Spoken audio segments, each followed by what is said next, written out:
Hey, what's up, guys? Bucky here. Just wanted to connect in and propose a question.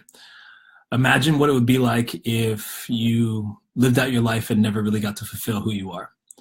Imagine what it would be like to be 80, 90, 100 years old and be sitting in your rocking chair at the end of your life and have your grandchildren all around you and they say, Grandma, Granddad, tell me about your life. And you say, you know what? I wish I would have.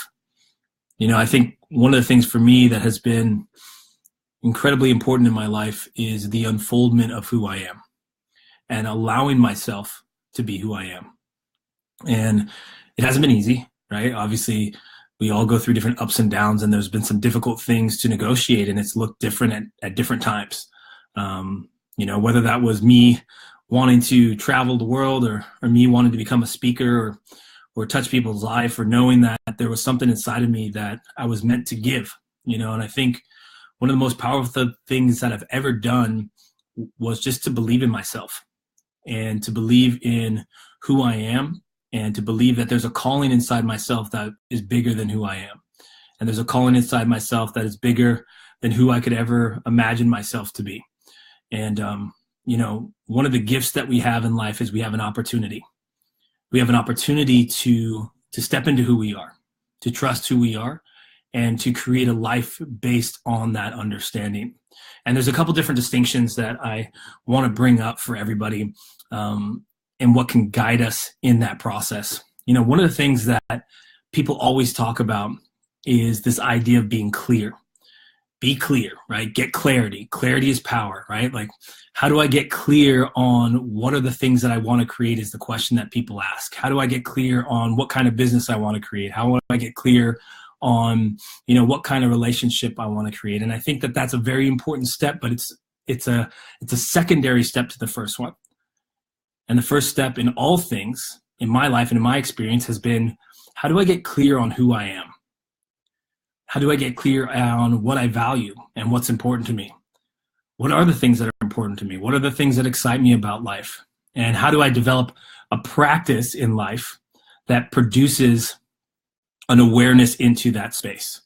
And here's what I mean by that. Like, often, obviously, you hear about people say, hey, you know what? You have to have your practice. What's up, Melissa? What's up, Damien? What's up, Steve? Good to see you. Hey, Cassandra. Obviously, you see people talk about having to have a practice. What's your life practice? How do you spend the mornings or the time in the morning, or how do you spend the time in the evening? And what is that time really used for? And this is the piece on clarity, right? So I think about my practice, whether that's meditation or journaling or reading or spending some time outside of nature or just being by myself for a little bit. Sometimes I like to just go for a walk or go for a drive. And what that time is for is it's a time to connect with who I am. It's a time to observe my thoughts. It's a time to observe my emotions in my journal. It's a time to immerse myself in the universe or in spirituality or in the divine energy, right, which I find in nature. It's time to do some type of physical exercise that takes me outside of myself and allows me to be fully present. And the more time that I spend in that space, the clearer that I become on who I am. And it supports me to make decisions throughout my day that are more in alignment. Right? So as you step into this process of self-awareness or self-unfolding or being your best self or living your best life or, living a life of your dreams, whatever that may be, know that clarity on who you are is the most important, right? The second piece, and this is the second one as far as what people are asking, is a vision, creating a vision from that space. What is it that I want to do? Where do I want to go? Where do I want to live? How do I want to live? What kind of relationships do I want to have? And if I'm truly being myself, what is the life that I'm destined to live in? And part of that, it's a very interesting piece, visioning, right? Because in some ways, your vision is tied to the experiences that you've had, right? Your visions are tied to what your definition of success might be or what your definition of fulfillment might be based on the conditioning that you have. And one of the things that's been really important for me in my vision is to find myself in different environments that are going to challenge my paradigm. Whether that's in groups of people or training or traveling to different parts of the world. Hey, Ash. Hey, Tao, how are you? Hey, Amy, what's going on?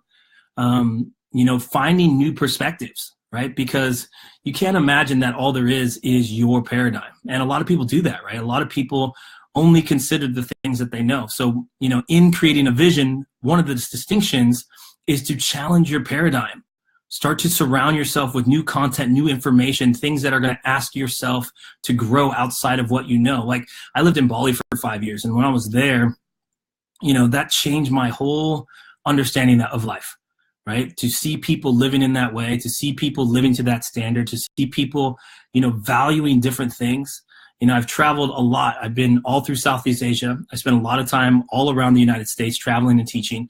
And every single place that I go, it's so amazing to see the culture there and to get the paradigm, right? You could also do it in reading, right? Reading different books or going to different seminars. I've been to a lot of different seminars. I've been studied with a lot of different people. And one of the things that I love about that is as you grow your information, your life potential also changes. Your vision changes. So as you create your vision from who you are, also know that it's important to challenge that vision. And it's important to that vision constantly be growing. And it's important that you're moving in the direction of that vision. And that brings up the third point, right? And the third point is inspired action. This idea of not just a plan, right? Because we do that all the time. We can make a plan. Hey, what's up, Amy? Good to see you. We can make a plan and we can get logical and we say, okay, if I want to make $100, then here's other things that I need to do in order to make $100, right? And you guys always see those charts with like the $1 million chart, and here's all the different ways that you can make it. You can sell one thing for $1 million. You can sell 1,000 things for $1,000. It's all that thing, right? And we can get the plan, and that's cool. It's cool to have that plan. And the other thing that's really important to do is to be inspired in your actions. So when you get in line with who you are and what your vision is, ask yourself, what is there for me to do? If I want to, start a business, what is there for me to do? If I want to have a stronger relationship in the relationship that I'm in, what is there for me to do? If I want to have a closer relationship with my father, what is there for me to do? If I want to, maybe it's earn more money or travel the world, what is there for me to do? And then to be inspired in your action and have a level of, I think really what it comes down to is putting it on something bigger than yourself, listening to your intuition, right? And this is one of those things that is the subtle arts of living. This idea of, can I listen to my intuition and can I act on my intuition? Like when you ask yourself that question, what is there for me to do here? Or what is there for me to do that's going to serve my highest self? Or what is there for me to do if I'm going to stand in self-love and be who I am and be all in on me? What is there for me to do? There's something that comes up there. And do we have courage to act on it? Right? And one of the things that can come up in that decision is all the illusions, all the made up challenges, why it's going to be so difficult, why you're not good enough, why you can't do those things. And again, this is why your practice on clarity is so important, because then you can start to see yourself. Meditation is one of those things where, when I was pretty heavy into meditation, one of the things that my teacher would always talk about is, observing your thoughts. You sit in meditation, you sit in stillness, you look to pause your thoughts or to stop your thoughts, right? And to be present. And in that presence, there's a connection that takes place. But oftentimes what happens is that a thought comes in and you find yourself thinking about things and then, you catch yourself thinking. And this idea of observing myself think is one of those things that is so important, because then you can realize that thought that you're having is not actually you. That thought that you have is not actually the definition and the clarity of who you are. It's part of your patterning. It's part of your belief system. It's part of your conditioning that you've received as a younger self, right? So when you can do that in the moment of intuitive action or inspired action, when you're about to take that action, and even before you take it, you start to hallucinate on all the different things that come up for you, then you observe that for yourself. And you see it for yourself and you're like, oh, I get that. That's not me. That's just my fear. That's just my doubt. That's just my worry. And that's just some made up shit that I decided, right? Because the truth about it is that none of it's true until you're actually present in it. Like, think about any big decision that you've made, right? Like, the scariest part of skydiving is standing right on the edge. It's right on the edge before you do something that you experience all the fear. And know that fear is part of what's normal. Know that fear is part of your guidance system that's saying, hey, man, you're right on your edge. And that's awesome. And what I've learned to do in my life is I've learned to find that edge. And that finding that edge is something that's super important to me, that personal growth, that level of, this actually really freaks me out and I'm going to choose it anyway, right? You always hear these people talk about, and you've seen a lot on YouTube lately, this idea of no fear or be fearless or do things anyway, right? Fear is always going to be there. Everybody has fear. It's human nature. And it's important to understand what that fear is.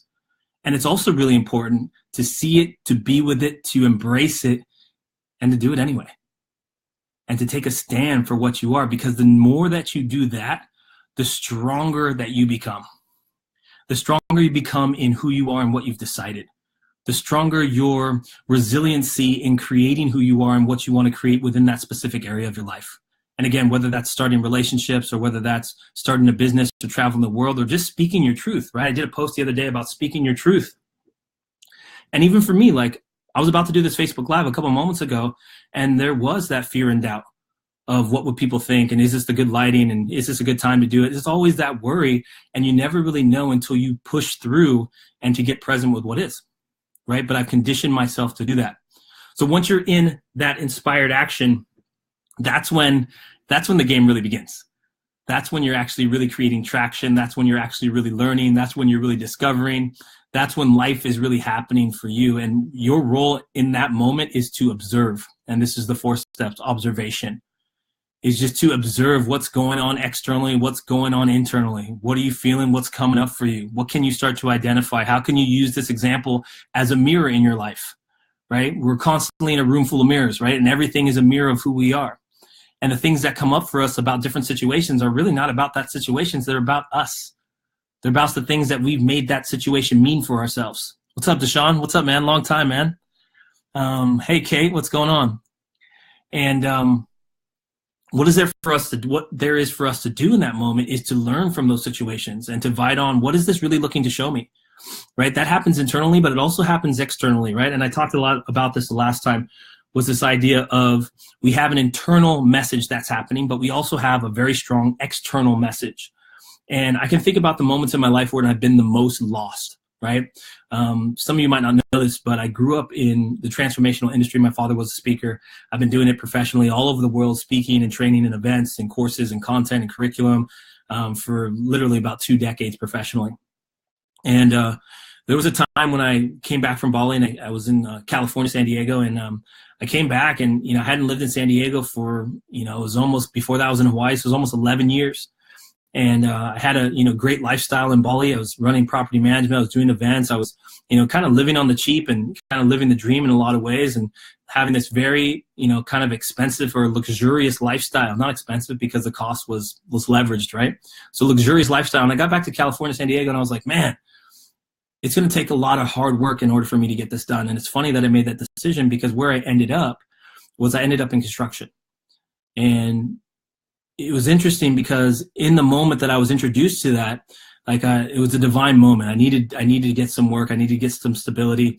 And it was a divine moment. I met this, I had a good friend of mine that was working for the construction company. He had an uncle who was, one of the higher ups, and he hired me right on the spot and gave me an amazing pay wage that I could never have gotten anyplace else. And, it was just kind of like the perfect storm. And I was there for off and on with my traveling and teaching for about 18 months, and it was great. A lot of it was really great. I learned a lot about myself. I learned a lot about hard work. I learned a lot about state. I learned a lot about people, and how people function and how to serve different demographics.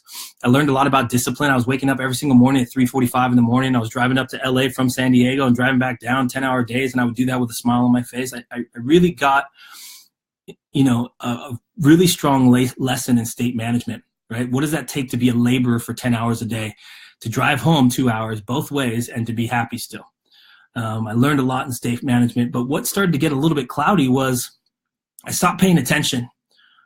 I stopped observing myself, right? There was times when I was smoking cigarettes, I was drinking a lot. And I started to envision my life in that space.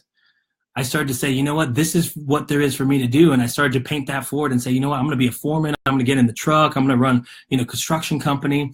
And literally within moments of me doing it, the whole thing fell apart.